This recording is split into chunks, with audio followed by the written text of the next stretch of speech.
Good afternoon, everybody. Welcome to the Education and Culture Committee meeting for Thursday, February 16th.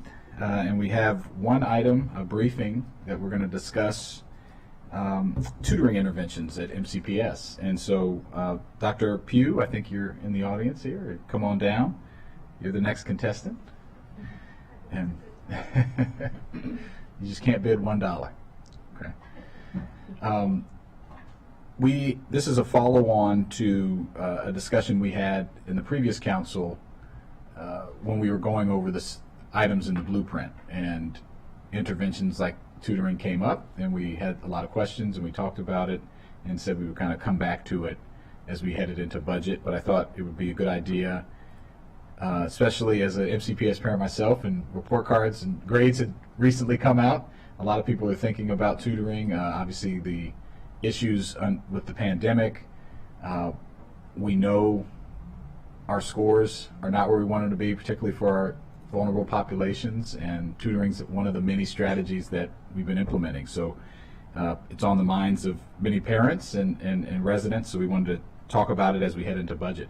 I want to thank our great board member, Lynn. Thank you for being here from the Board of Education.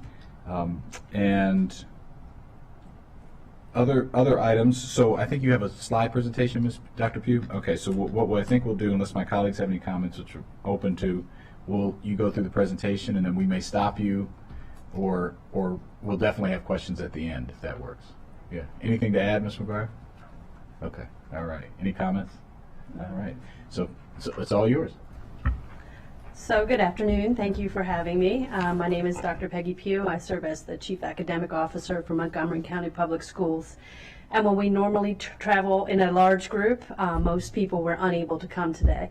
So what I'm going to share with you today actually represents the work of the office under Irina LaGrange, and then Justine Pfeiffer, who organizes all of the tutoring efforts for us centrally.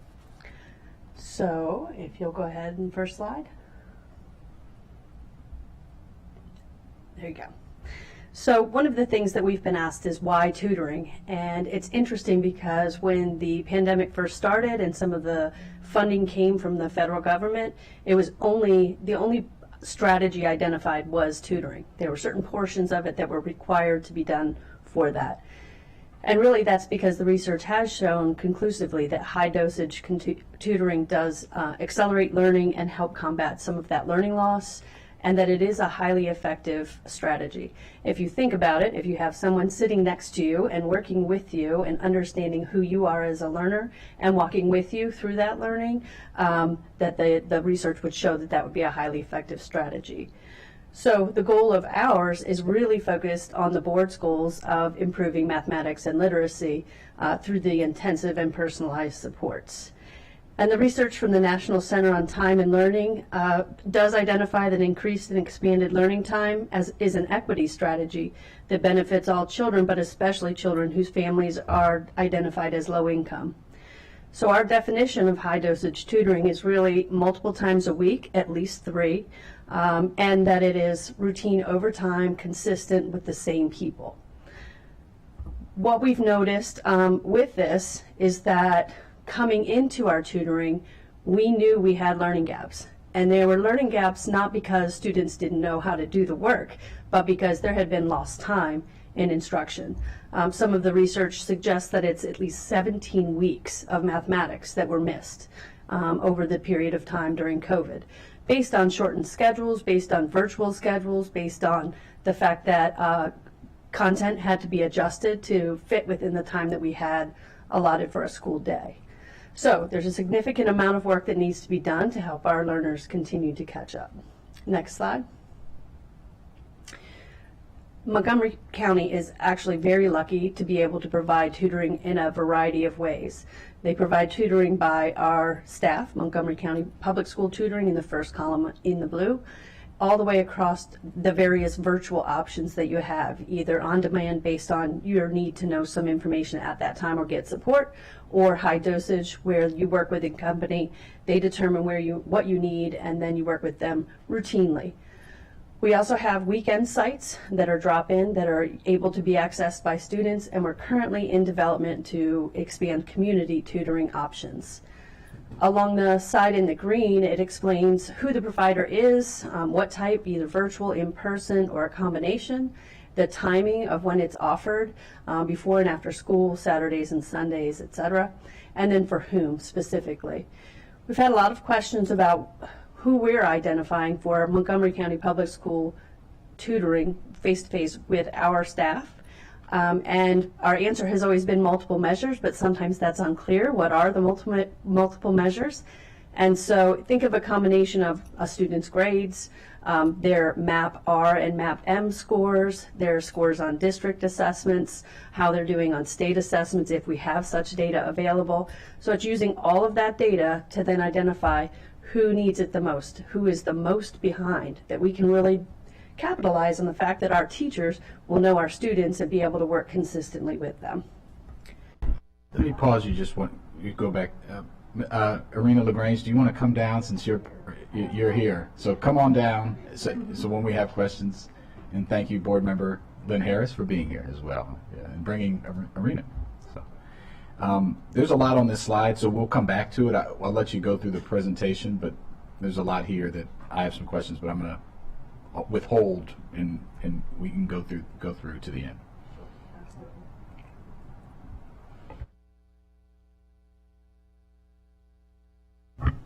Thank you. At a glance, we were asked the question of who is accessing tutoring? How many students are we able to provide the services for? So what you see here on this slide is a breakdown of those who are receiving the Montgomery County Public Schools tutoring, those who are receiving tutoring from the two companies, either on demand or high dosage. And I think you might see in some of the materials that you received, the last board presentation we did, it was approximately 14,000 students. We've added another over 1,000 students in that time since that last board meeting. The interesting information is that this continues to grow and expand and have different students coming in as needed. So we'll see that number change throughout the year. That does make evaluation a little bit challenging when you're figuring out who actually participated multiple times versus one time. So we're starting to track data a little bit more specifically to meet our definition of what high dosage tutoring is. Next slide.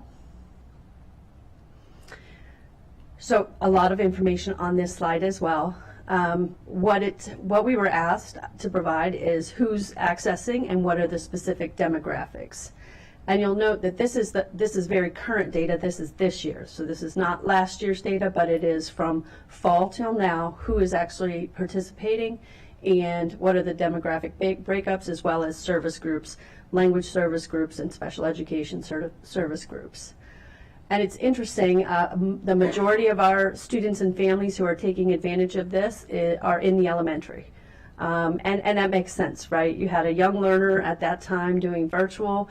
Whether they were able to pay attention virtually or not, that all impacted. And so our families are really working to take advantage of this as a service. And then you'll notice it was interesting to me that the middle school students, many of them are selecting to do virtual. So they were a little more used to the virtual, or maybe it's the nature of the on-demand available when they want it.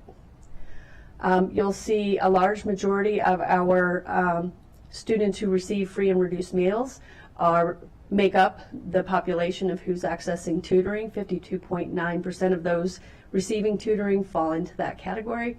And then you can see the racial and ethnic breakdowns. Next slide. So specifically, how many sites do we have and what styles by level? So at our elementaries, we have more sites and we have more availability for the tutoring. So you'll see there that we have in-person, we have virtual schools, we also have hybrid, and then there are 4 schools with no MCPS tutoring, but the students have access to the virtual and to the on-demand and the high-dosage virtual tutoring. In middle school, there are 9 in-person, 2 virtual, and 25 hybrid, and 2 with no MCPS tutoring, but the students do have access to those other 2 platforms. In high school, all 25 high schools do have MCPS tutoring available. 21 of them are hybrid, so they're both in-person and virtual, and 4 are strictly in-person. The in-person MCPS tutoring means the in-person, Correct. just as a synonym. MCPS does offer a hybrid and a virtual, but many of them, they have the choice at their school to design what would meet their students' needs and their population's needs. So it could be in person, which is what we preferred and what we asked them to consider first, and then hybrid if it could be a combination of trying to get that 3 times a week minimally. Right. If one of them were virtual. So it's at least partially in person. Correct. Okay. There you Thank go. you. Sure. And then developing the weekend central sites. A lot of work has been done to try and put them in locations where they can be accessed. So you'll see all 4 of those sites are in person and in person only. Next slide, please. So how did we pick these 2 companies? Because obviously at a time when every single district in the state and the nation was looking for services like this, because this is what the grants required of us, we put out a request for a proposal. We received back 27 submissions. Those submissions went through a technical review. There were a variety of things that were looked for in the RFP and in the evaluation. Let me think. Things like the instructors and what the qualities of the instructors had to be, whether or not the programs and platforms could integrate with our technology systems, with the Chromebooks that the students had. So there were a number of requirements that each of them had to meet. If they did not meet those, then they were not in alignment and they were eliminated. Then a review committee made up of school-based, central office, and community members evaluated using a rubric. 3 finalists were interviewed by an interview panel, and these 2 were selected: FEV Tutor and Tutor Me Education. And part of the requirement in those requests for proposals was that there would be coordination. It would be that we would have contact with them to be able to share feedback from our students, share feedback from our families, understand where our students are, understand what they're using to measure start and end, and be able to share data. Next slide. So what's the difference between the 2 companies? Both of them, as you see, offer on-demand and scheduled high-dose tutoring. Those can be recorded. There can be session notes taken, and the learning can be evaluated. They're highly interactive platforms and available through MCPS sign-on, so families don't have to figure out another sign-on for another product. And then all of them are free and unlimited to all MCPS students, which is a really nice bonus. The difference between the companies, and in some of the research has found that students after a pandemic and maybe even before that preferred not to be on camera. They preferred to hear what was being said and to do work, shared work collaboratively.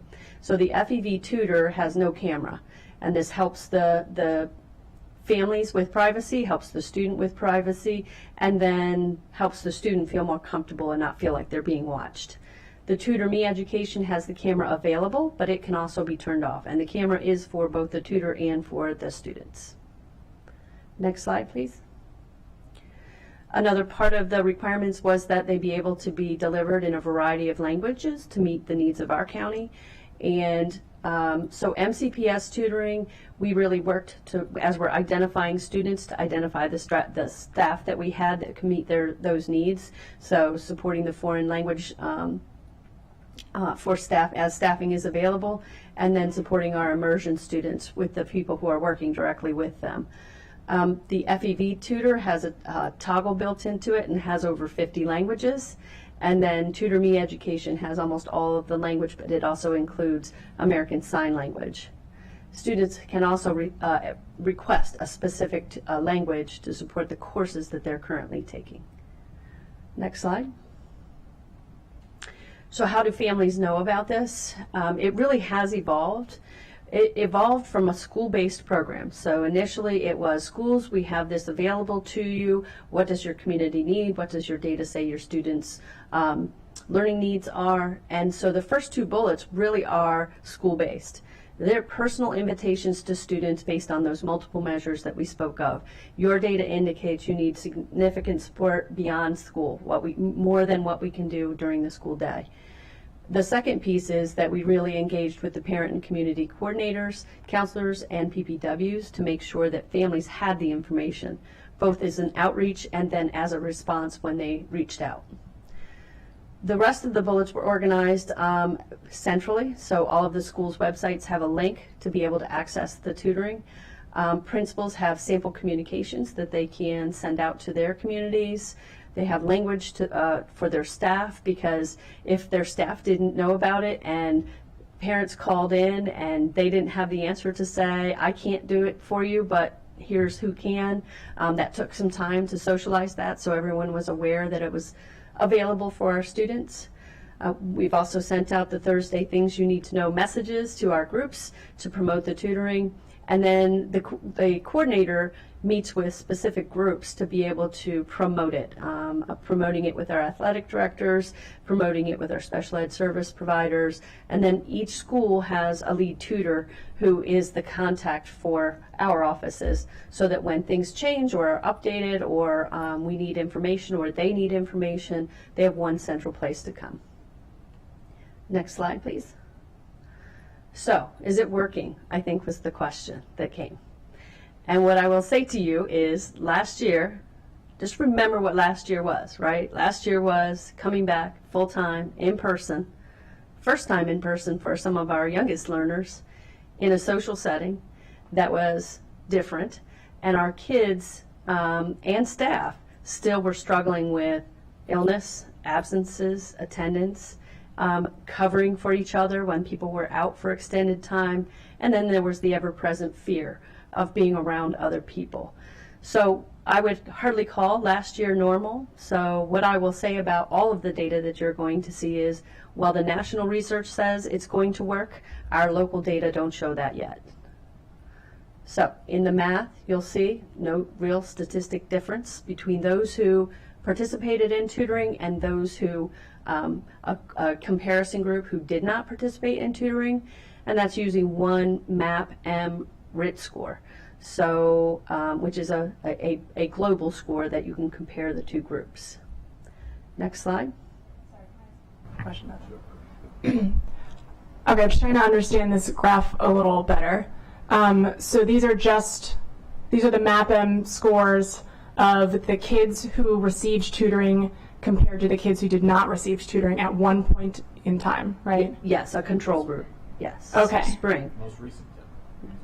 Spring 2022. So this is last year.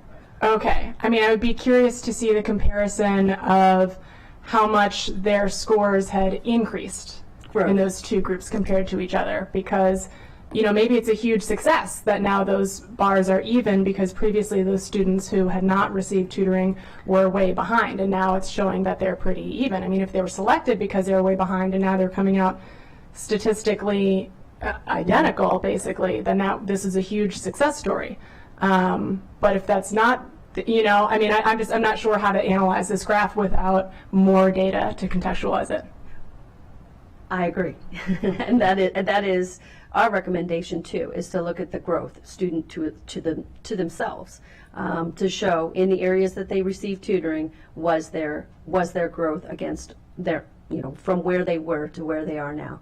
And there are all sorts of qualitative things we could do to talk to the students about, do they feel more prepared? Are they better able to engage? Did they learn enough that when they went into the class and the topic was discussed, that they had some background information? So I agree, having more discrete measures might be an option for future evaluation.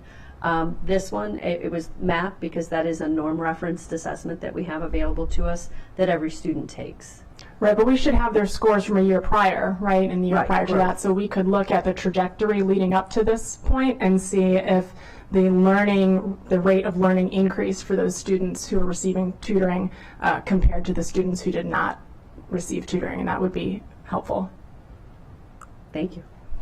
And just on that point, it's not an apples to apples, because the third grade, if you look at the fourth grade scores, for example, the tutoring is actually slightly below the comparison group, the non-tutoring students. But to Councilmember Mink's point, where was that fourth grade group in third grade? And even though it's not apples to apples, it'll give us some indication of where were they in relation to their peers the year before, and it might give us some indication of where they are. Right, and I think I will have to double check, but I do believe our evaluation team measured them against comparison students who were similarly situated. So, but again, it's using that big measurement, the MAP score. So it's students who started with a MAP score in this area compared to they both started with the same MAP score, but to your point, there's a lot more, or could be more discrete measures. Yeah, it would be great to get some of that data from the years leading up, so that we could have this be a little bit more of a longitudinal study, and that also, might help us identify things like, oh, this works really well in these particular grade levels and not so well with these grade levels. These kids this age group is responding really well to virtual or to in person, and help us drill down on where we're seeing those differences. But I think we certainly would have to be able to track it over the time, and compare those groups' rates of learning. Right, and these are actually, these only include students who received MCPS teacher. So we also have information from those virtual platforms as well. So being able to compare. Look at both, yeah. Yes, and we will have another year's worth of data when this year comes in to be able to potentially do that longitudinal. And it would be interesting to see those who participated more than 1 year. Really important, because I know there's the superintendent's budget, which the board is considering, wants to continue tutoring. So I think even more important that we look at what's going on. Councilmember Alvarez? Thanks. Appreciate those questions and appreciate the presentation. And this may be covered in subsequent slides, so apologies if it isn't. But I'd also be interested specifically in ESL learners, and how they're accessing the tutoring and how that compares to non-ESL students. Is that presented here at all? I know when we go back a few slides, there was data on who participated. I think there was language learners on that slide. There is, but it's we don't know how not- they're doing. Right, it's yeah, not yeah. mapped out with the. We should know that for progress. every subpopulation. By the way. Yeah. There is in your packet the board, the Office of Shared Accountability had done, pardon me, a very preliminary assessment, and they did indicate in that report that there would be more forthcoming.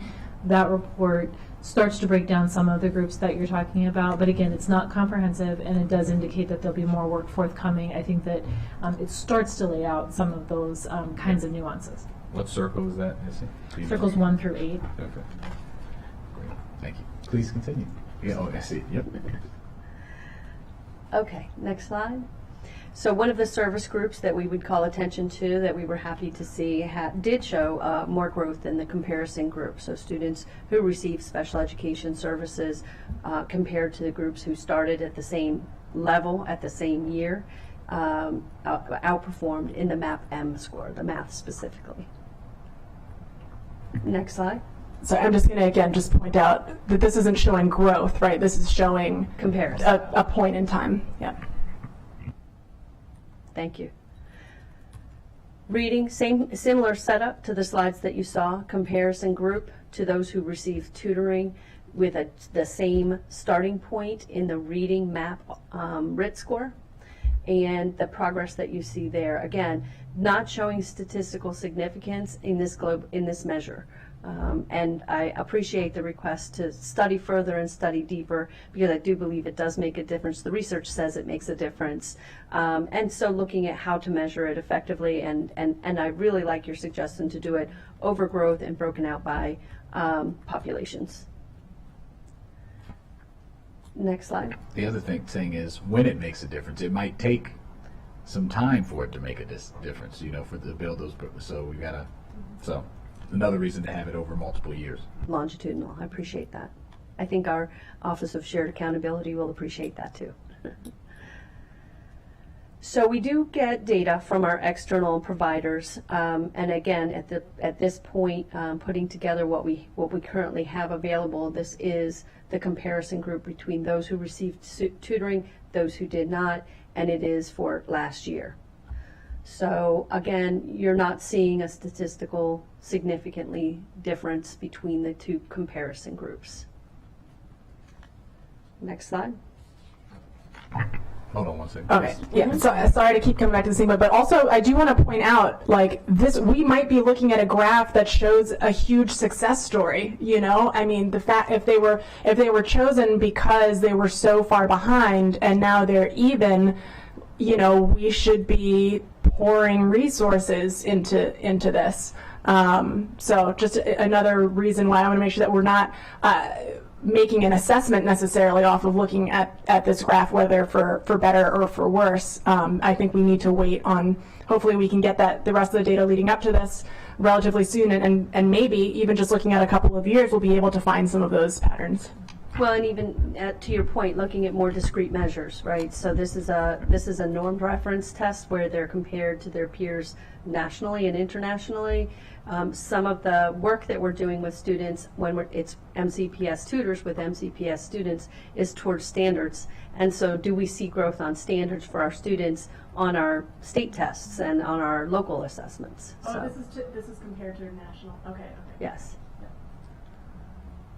Okay. Just Next one slide. more question, I'm sorry, go on Sure. this one.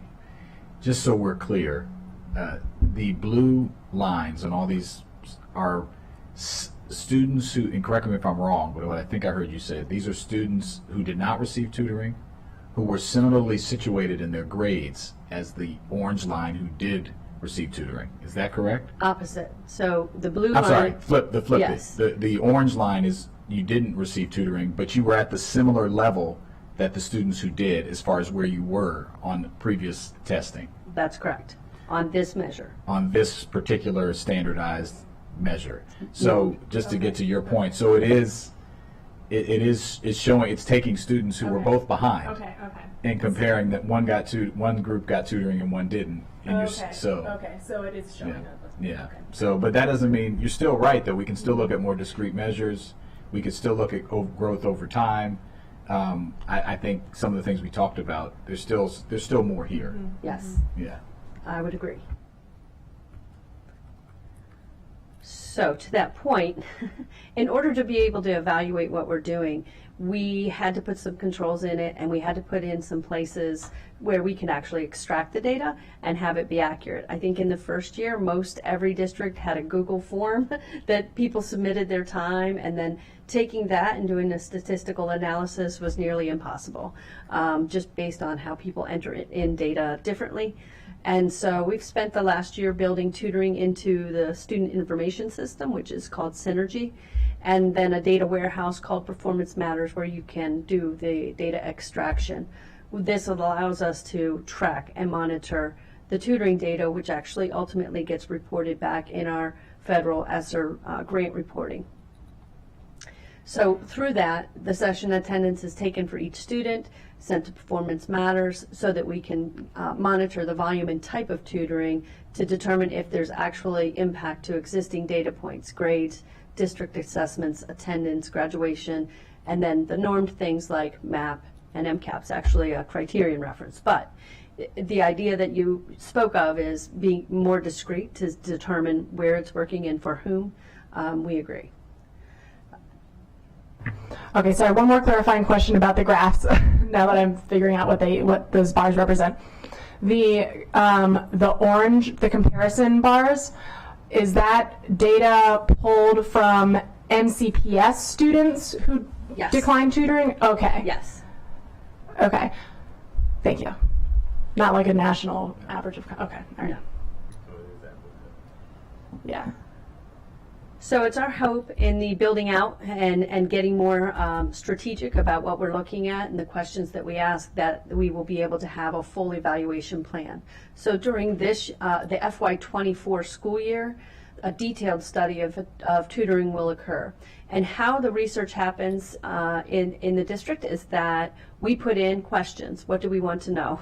And so we give the research team those questions. They determine the best way to measure them.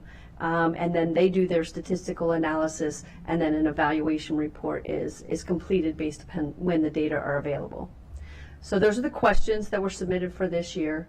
And then for FY25, as you know, the FY24 ending of ESSER funding will allow us to hopefully then have very fine-tuned information to make decisions about how we move forward and in what types of programs we move forward with. Because currently, when that funding ends, what we have brought into the superintendent's budget initially had an accelerator for $5 million for tutoring, because we believe to start moving it into our budget. Through budget hearings and through work sessions, we had feedback about other needs, very immediate needs that people wanted to see. So some other accelerators were added. And that's okay, because we still have to expend the federal funds exactly the way they're supposed to be on tutoring.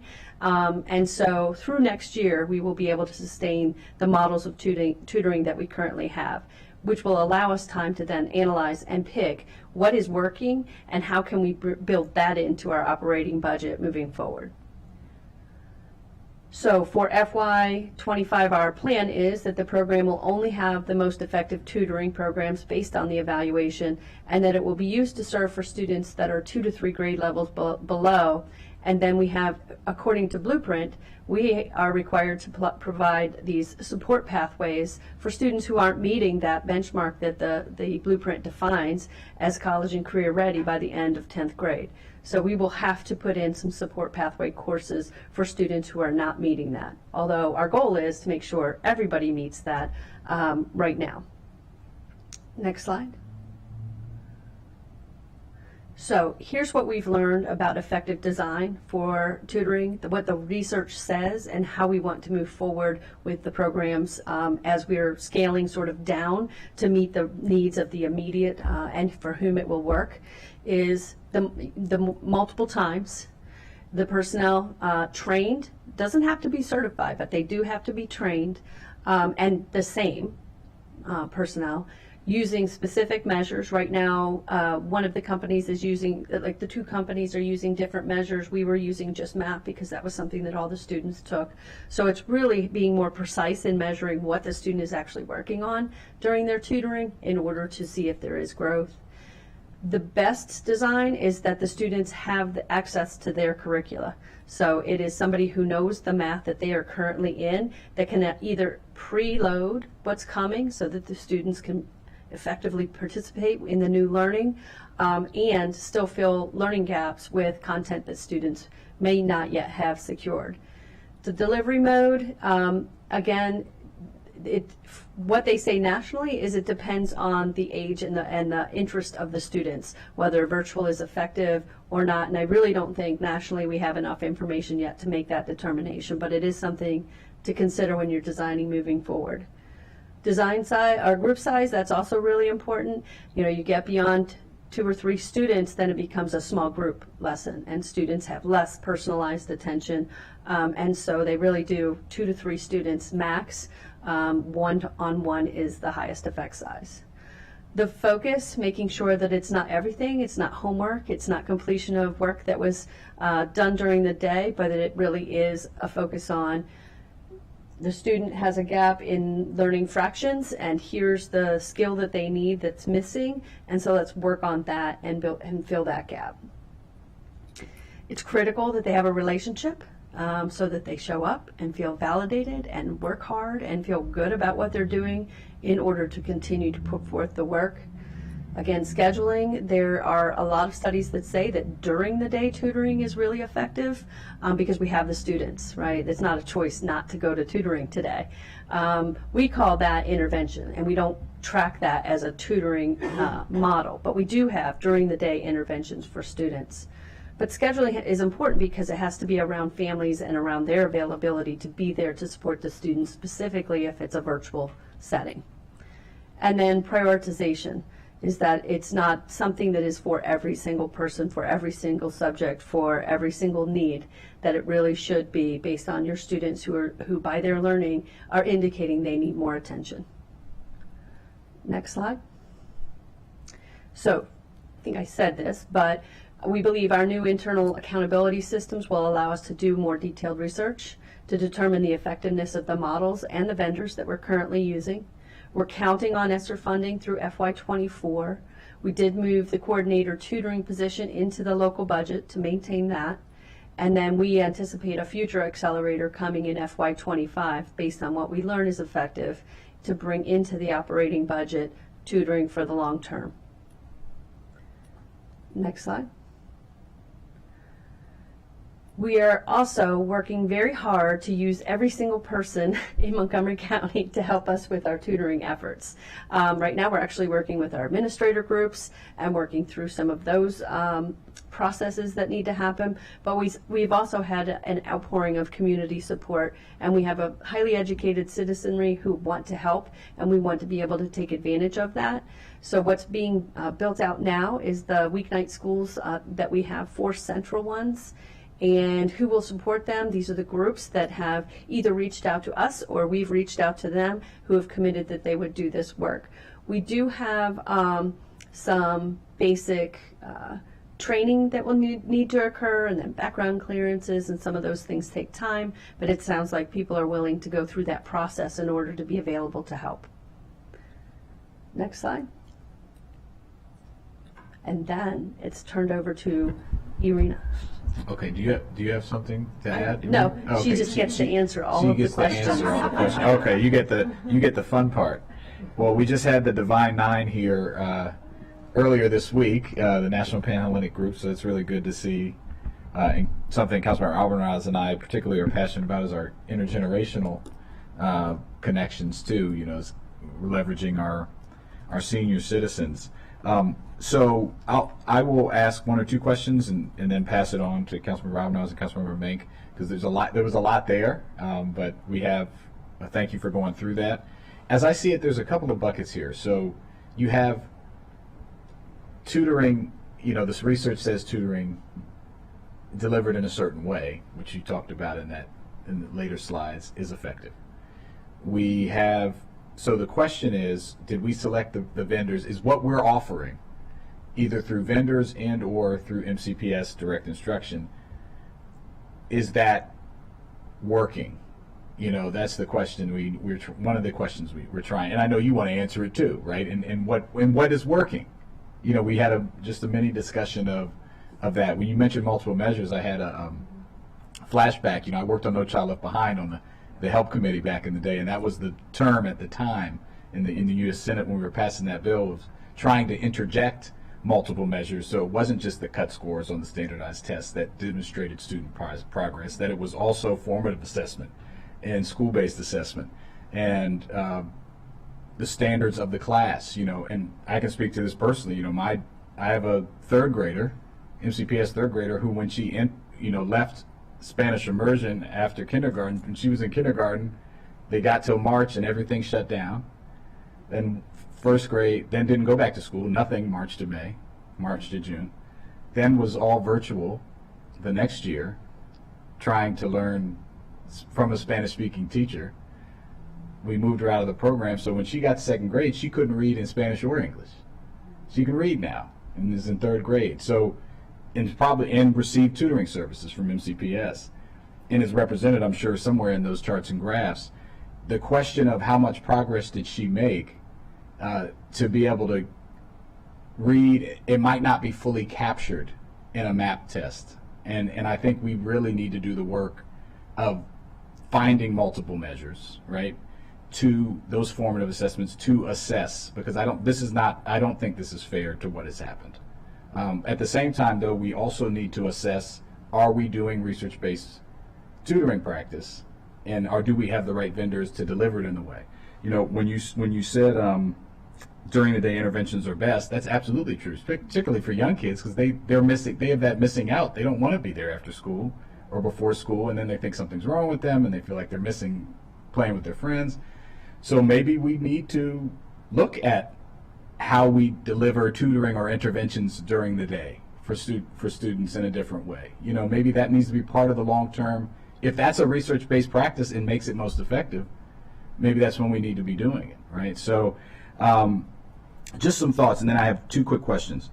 On who requests it, because, you know, so there's that big question of, is it effective? Are we doing it the right way? How can we refine that data and do better and all that? But you still have a big clamoring of people who want it.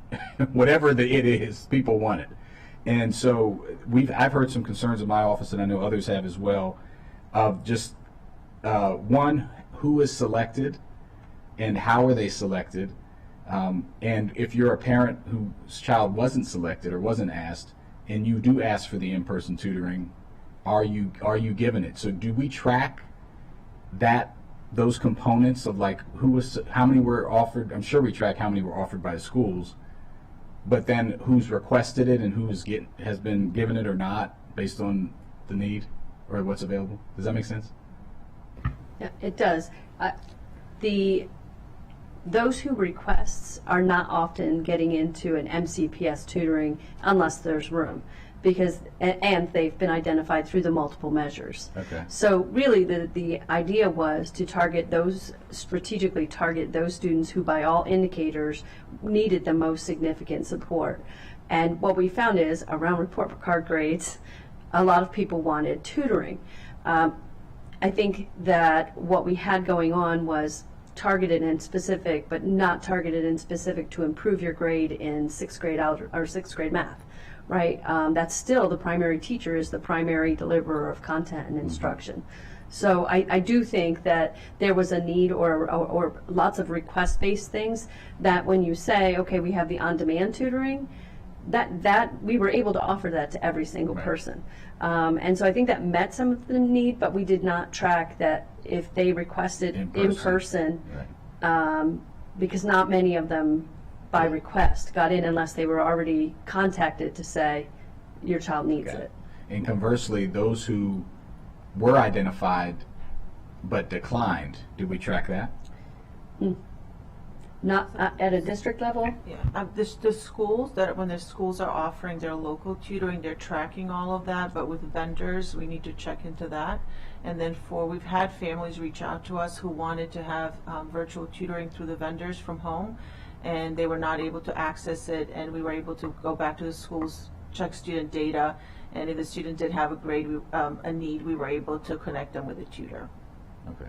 But so if you were identified by MCPS at the school level, which is most of these, it sounds like all of these were, right? It wasn't a district-wide decision. This was a school-based decision. Right. Correct? Okay. Based on standards that you all have put down. And you didn't participate. The school may know that, but we don't really know. We're not looking at that in any way. Part of the reason, you know what I'm saying, for MCPS. I thought that was the orange bar. Well, it could be the orange bar, but that's why part of the reason why I'm asking is those are the orange bars on that was just students who didn't participate. It wasn't necessarily students who were identified for tutoring, was it? No, because it was one measure.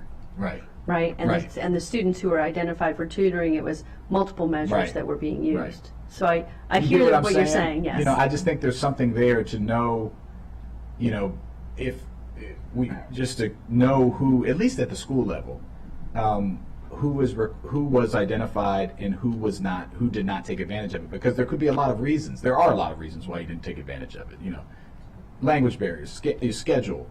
Not understanding what it is, you know, just go down the list. So I just think there's some work to do there. Okay, I'm going to pause and go to colleagues, and then I'll come back after they do their round. Councilmember Ramos.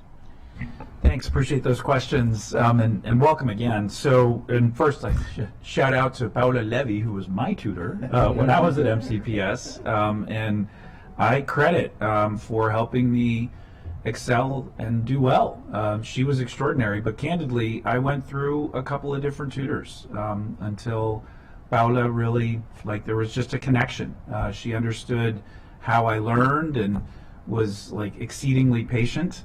And it's not a one-size-fits-all, so I appreciated the slide looking at the best practices in aligning tutors that best fit the needs of the students that are coming to them. And everyone learns differently and in their own time. So just having the tutoring is less than half the battle. You have to have quality tutoring and then follow up, to make sure that there are additional supports.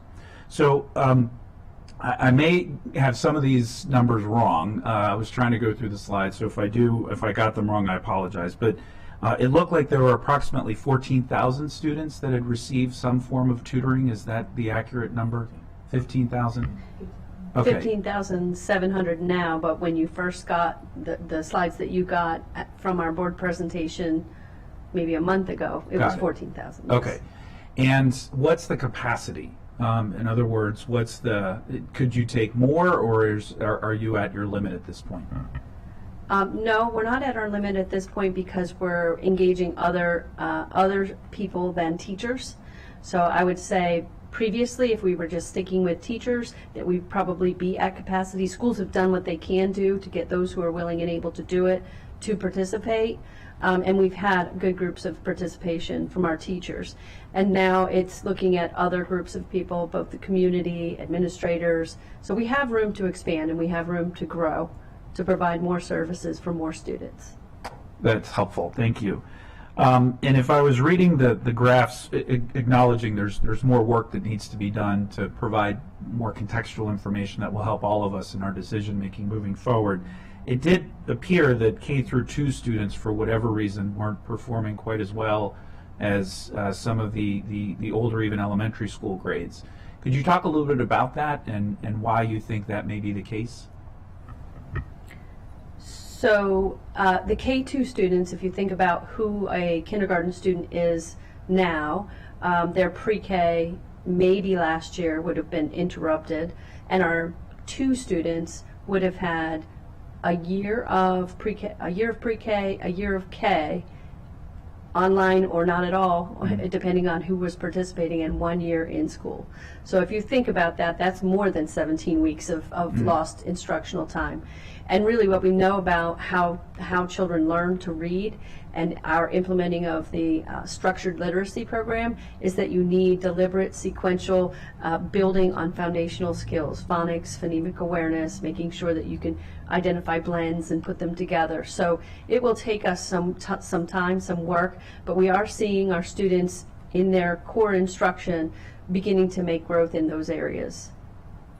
That's helpful.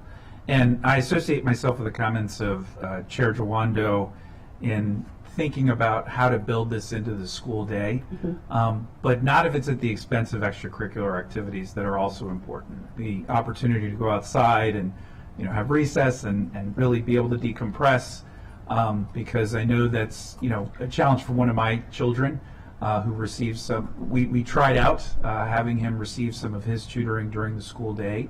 And candidly, it meant it was actually not as effective as it otherwise could have been because he was missing out on opportunities to be able to play and hang out with his friends.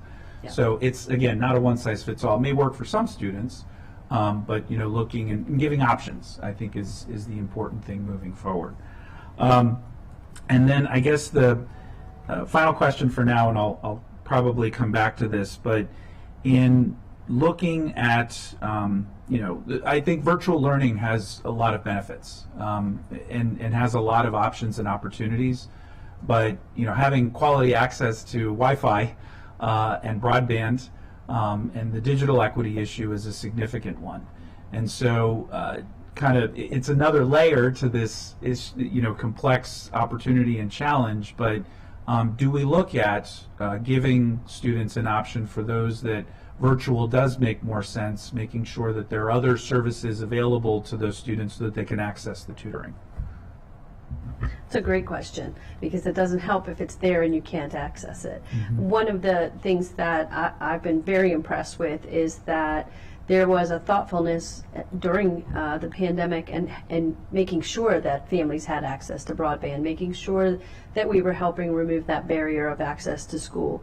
So I don't have the number, but we should get the number of Wi-Fi pucks that were purchased and provided to families, and they're still out there and they're still in use today, and they can be used for these kinds of services. So really, if a family has a barrier to accessing technology, the schools are able to issue technology to the student to be able to use at home, and we are also able to help with providing internet access.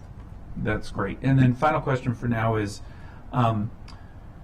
the connection between the tutor and the teacher in the classroom. Is there any cross communication or collaboration of any sort, or is it up to the student to advocate for themselves or to speak to what the connection is?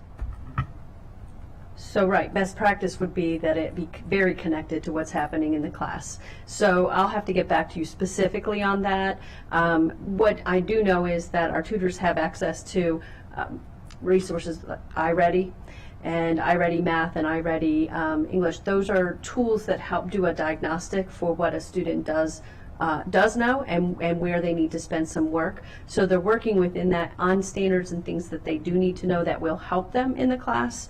But in terms of being direct communication with the teacher about what they've learned and what their progress is, I'll have to get back to you. Great. Thank you. Thank you, and I'm turning to Councilmember Mink in a second, but I just want to make this point. The access piece, it's so critical, and I was playing with it here, and I've done this before on the virtual. I still think it's too complicated to figure this out. Like you go to you click it on your school website, it takes you back to the MCPS website. Then it gives you have to click on Clever, and then you have to know your kid's Google login, and then I just we're losing people, particularly on the virtual. I think it's different with MCPS in person. That's a different process, but the virtuals, we're paying for it. It's available. There's still capacity there, right? Is that correct? That's correct. I just think we have to, part of this, since it's going to be a long-term part of what we do, and I can say my wife and I are both lawyers, and we have problems with the MCPS student logins and everything, and I think about it almost daily, how other people, I'm sure, just totally throw up their hands. So there has to be a single login. There has to be a technology solution to make it easier to get. And I think this is true of a lot of MCPS things, but particularly this, because anytime you're bouncing to 2 or 3 or 4 sites, and then you need a login, it's just the data on that of people that you're losing that give up, the persistence rate goes way, way down. So I just want to flag that. I don't have a solution, but I certainly can identify it as a problem, and I've heard it from parents and families as well. Thank you for that. 3 clicks or less. I've got it. Yes. Councilmember Mink. Thank you. Okay, I still need more clarity on who is in the orange bar. Because so by the time we got to the end of our conversation previously, it does actually seem like we are comparing apples to apples there, because they are students who were identified by these same common measures and having about the same score previously, correct? Okay, so then my assumption was that the orange bar must be kids who had been invited to participate but had declined, because if they met those same measures, why wouldn't they have been invited to participate? But that's not the case. Could you just clarify for me who is in the orange bar and how they came to be there? Right. So I'm going to read what the statisticians said. Okay. Because again, these students are identified at each school, so it wasn't a central identification process of all students. But basically what it is saying is that there is no statistically significant differences between math tutoring participants matched to comparison students overall. But in grade 2 and 6, MCPS provided math tutoring recipients scored higher on the MAP-M RIT score than comparison students. Also, no statistically significant differences evident by grade, race, ethnicity, or service receipt. In the full report, let's see if I can matched comparison. Okay, here it is. Aggregating access across all K-8 students, there were no statistically significant differences in spring 2022 mathematics performance detected between students who received MCPS provided tutoring and matched comparison students, and then the average RIT score. So the matched students were matched on their math score, their math score at the beginning. Okay, so they were. So, okay, is my confusion valid here? So then if those students were matched, if they met the same criteria, if they received the same score previously, they should have been invited by MCPS to participate in tutoring, right? Were all those, and if not, then how were the students selected who were invited to tutoring, Right. to participate in tutoring? So that's the multiple measures question. So it's partially on their MAP score, it's partially on their scores that they have in their grades, scores that they've had on past state assessments, scores that they have on their diagnostics.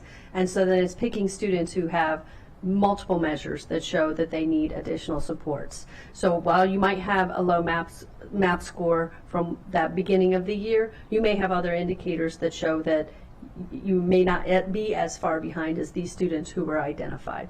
Does that Okay. make sense? I think so. So now I'm back to it's not truly apples to apples because they were not necessarily kids who met the criteria for being invited to tutoring. So that means that they were, scoring or performing somewhere better or this or that.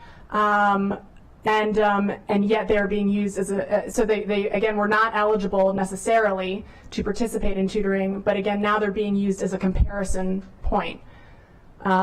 So I think this also goes to show that we need different measures. A true apples to apples would have been the kids who were invited but declined tutoring, and compared to the kids who were invited but or else it would be like you would only offer a random sample of students who were eligible for the tutoring, or only offer them tutoring, a random sample of them. That would not be ethical. No. And we did not do that. But if we're actually talking about apples to apples, that is what that would look like. So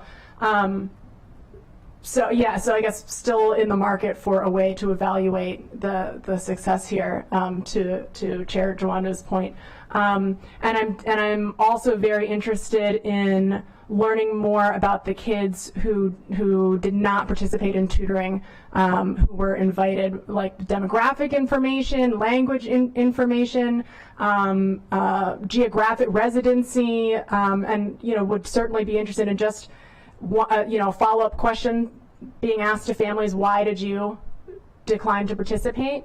Even that would be helpful. And if they said, I've never heard of tutoring, that would be, or I hadn't heard of this program, or, or whatever. Or if it's a travel issue, maybe those are barriers that we can break down for them. And maybe they're barriers that we should be breaking down for them, but we have to ask. Do we have what percentage of students who were invited for tutoring ended up participating? We do not, but I absolutely, we can go back and ask, because the schools identified, they used their multiple measures, they identified who they had. We can ask for them to share with us who was invited that declined, and even ask to do a follow-up. That would be great. Our lead tutors would probably, that would be good information, and they probably have it right now in their heads and understand barriers, but yeah, I think that would that's be a great so helpful. help. And even also just a qualitative ask to the schools or the teachers, do you have a sense of why these kids didn't or might not have participated? They've probably got their ear to the ground in some sense there, would be helpful. And getting that broken out by schools also might be helpful, because if we're seeing very dramatically different percentages at different schools, there might be some schools that used different marketing methods than other schools, and we could learn from them how they got that higher percentage of participation. Or we might find that in schools where they have very walkable communities, that they had greater participation in in-person after school things. So getting those broken out by schools would also be really helpful, and then just getting some qualitative feedback from teachers, from admin, and from the families, I think would be so helpful in increasing participation rates and understanding why folks might not be participating, and also understanding why, as I think you mentioned, soliciting general qualitative feedback from the kids who did receive tutoring. Maybe we're hearing from all of them that, half the time they weren't able to log into the system, or that this year was just so stressful because they didn't have access to enough food, or because housing, or we might see some common themes that help us understand why we didn't have the dramatic results that we would have hoped for. So I think that you raised a great point about the importance of that qualitative follow-up. The 4 elementary and 2 middle school schools that did not have MCPS tutoring, which ones were those?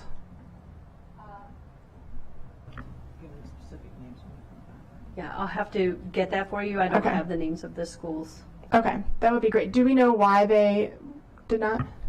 No, all schools were offered to be Okay. able to have a lead tutor and to be able to pay tutors after school. So I don't know the reason that local school decision was made. Okay, yeah, it would be great to find out that as well, because maybe we're hearing that staffing is a big problem and we need to help there in a funding sense, or maybe there's logistical support, or whatever. It'd be good to learn about that. And also we need to know like which students at these schools are not getting access to the same opportunities.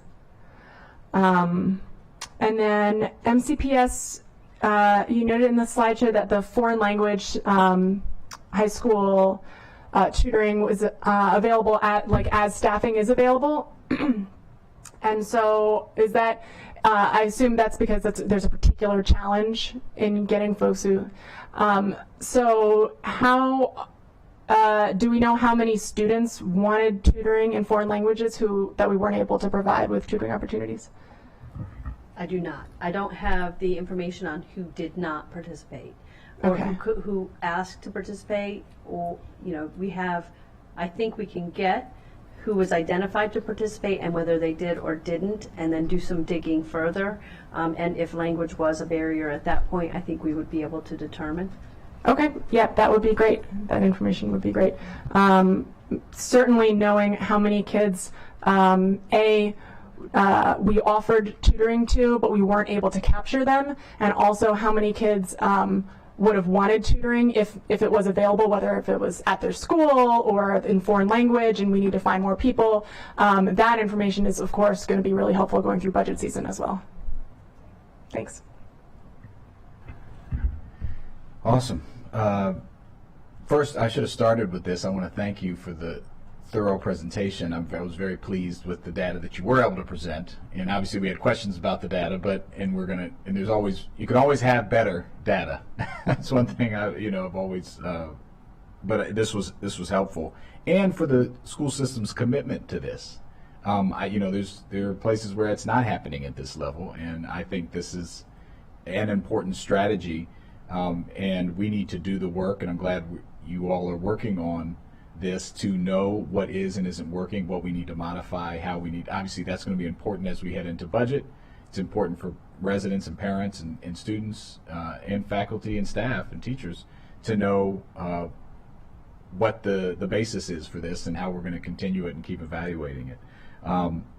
Similar to Councilmember Albornoz, tutoring done well does work, and so that's not the question. It's the question, are we doing it the way we need to do it, and reaching the students we need to reach, and evaluating what we need to evaluate that gives us the real picture. So I think that's the form and function of all of our questions, but from a deep place of appreciation, because it's important, and our families and students have gone through a lot. I did have this might not be you, but you're here before me. I just saw the tweet yesterday, I think, or today, what's today, the 16th? Yesterday, about the 10,000 laptops. MCPS, Montgomery County, excuse me, not MCPS. Montgomery County Connects is distributing the 10,000 laptops. Are you all engaged in that in any way? Is there any connectivity to MCPS? If you might not be there, but you should be. When we're talking about connectivity. Yeah, not specifically my office, but there are a lot of people who are invested in making sure everyone has what they need to be able to access services. They call it, it should be just like your electric at the home, and being able to have a telephone, you should be able to have internet at your home. So well, if you could just check, because it says it literally says Montgomery County Connects, and this is a public service announcement for the millions watching at home. Is distributing 10,000 laptops to low-income individuals thanks to funding from the FCC's Emergency Connectivity Fund grant and the Maryland Emergency Education Relief Grant. So, just would want to know more of that. I hope that we're talking to each other, and there might be some way to connect people who have been in need of your services. Because we don't want to just give them out. Right. Randomly, we want to know if you had a hotspot during COVID from MCPS or from one of our libraries, we want to make sure we're leveraging these appropriately. So it's just something to look into with your folks. I'll follow up. That would be Stephanie Sharon, Chief of Strategic Initiatives and Technology and all other things assigned. She would know about the effort and about the initiative and about the number of what we've given out to families to support them. So thank you. Awesome. And shout out to our PCCs and PPWs who you talked about, who I know are big pathway connectors to all these services. And any colleagues? Okay. One more? Yeah, thanks. Just wanted to clarify, do you think it will be possible to get some kind of like family satisfaction survey results or some of this qualitative data that we've been talking about today? How quickly would it be possible to turn around something on that? So again, I'll have to check in with the Office of Shared Accountability on how they want to use it for if we're doing an official survey and have it validated and all of that. But I think we can get qualitative data pretty quickly. I mean, our tutoring coordinator talks to tutoring leads and families on a daily basis. So we could probably do something informal pretty quickly.